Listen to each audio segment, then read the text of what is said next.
Aku salam kabeh. Komunitas analitis ing tutul karo sampeyan sistem guru markets. Ayo miwiti karo sawetara informasi ringkesan babagan perusahaan. Sampeyan bisa ngaso yen pengin. Sampeyan bisa ndeleng kabeh parameter saka perusahaan kasebut kanthi teliti. Saiki ayo nganalisa indikator dasar perusahaan saiki. Doubledone Interactive, ticker DI.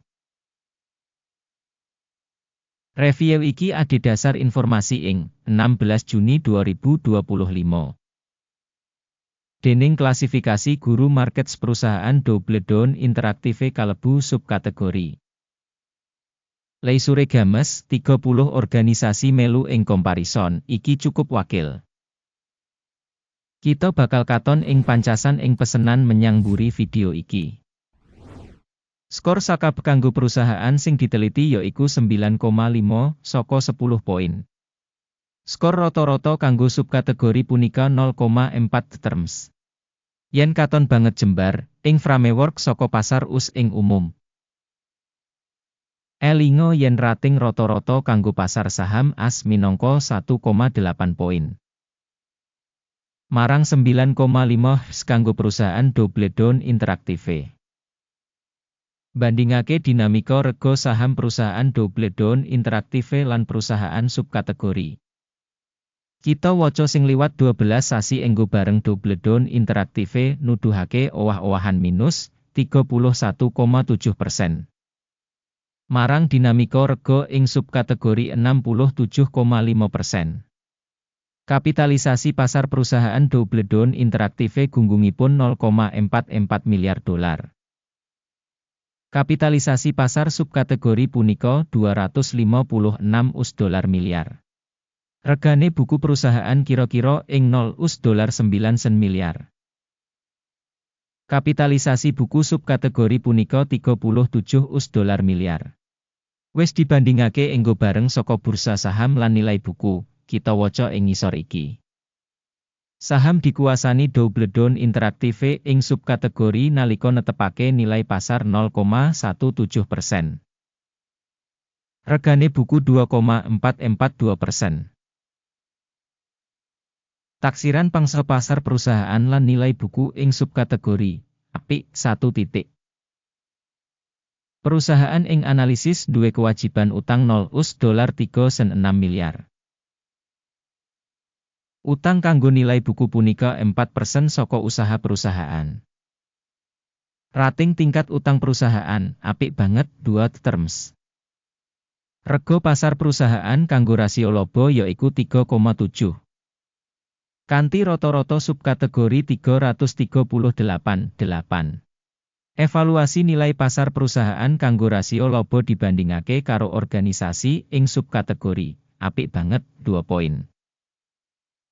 Media WI kanggo pungkasan 12 sasi ana 117 US dolar mayuta-yuta. Pangentukan maju kanggo sabanjur 12 sasi samestine 2 US dolar 17 sen 8 mayuta-yuta. Taksiran pratandha saka laba mangsa sing digambarake dibandingake karo subkategori, apik 1 poin. Rega perusahaan kanggo rasio revenue punika 1,3. Rata-rata ing subkategori punika 5,7. Evaluasi nilai pasar saham kanggo rasio revenue dibandingake karo indikator perusahaan ing subkategori, apik 1 poin. Revenue kanggo pungkasan 12 sasi ana 340 US dolar mayuta-yuta. Revenue mangsa kanggo sabanjur 12 sasi samestine 660 US dolar mayuta-yuta.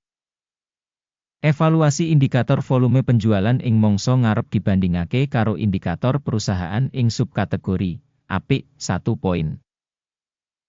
Wates dodolan punika 34,8%, karo rata-rata 1,7% ing subkategori.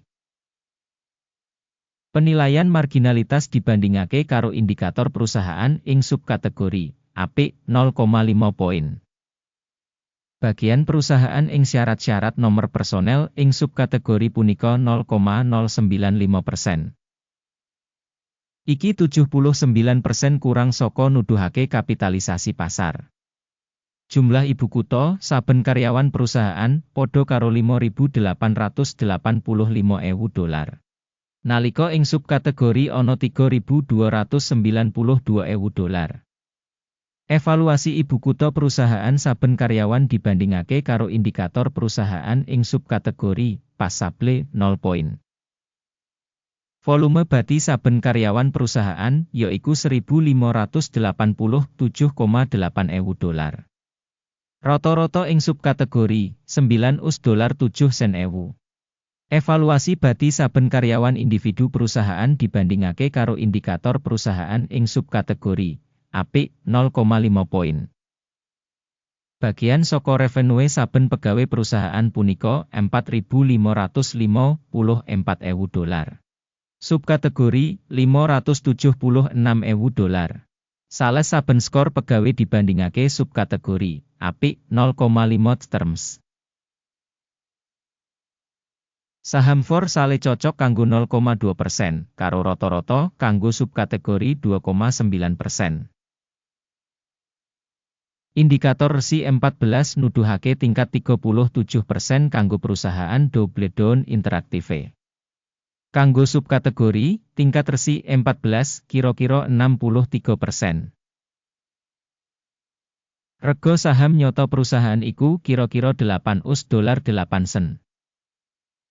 Perkiraan rega konsensus kanggo enggo bareng perusahaan iku kira-kira $19.76. Ayo kang katon ing tabel pesenan, kasedhiya kanggo sampeyan, link kanggo iku ing komentar pinned. Tabel pesenan ngemot kabeh pancasan ditampa umum, saka sistem informasi evaluasi simpenan mangsa iki, Guru Markets. Akses menyang meja supaya free lan buka, link ing komentar pinned. Adhedhasar analisis Doubledone Interactive. Sistem informasi lan referensi penilaian Guru Markets kaputusan ing ngisor iki digawe. Bisa didol kanggo $8,79 US. Pesenan iki dibuka amarga kasunyatan sing perusahaan wis cukup dhuwur. Organisasi ditaksir nggunakake metodologi penilaian, indeks AKIM. Jupuk bati disetel ing pukul 12.06. Mandeg mundut disetel ing 5,52. Yen pesenan ora ditutup kanthi njupuk bati utawa mandeg mundut, banjur pesenan didandani kanthi otomatis ing pungkasan sesi dagang tanggal 16 Juli 2025. Utawa ing dina dagang pungkasan sadurunge tanggal sing ditemtokake. Ticker RBX bakal dadi pesenan imbangan kanggo ngedol. Video ing menehi hasil wawas bakal utawa wis diterbitake ing saluran. Nalika salah siji pesenan ditutup dasar utawa imbangan, pesenan liyane ditutup ing rega pungkasan. Matur nuwun kanthi sanget kanggo nonton video iki lan nggunakake informasi lan sistem referensi saka Guru Markets.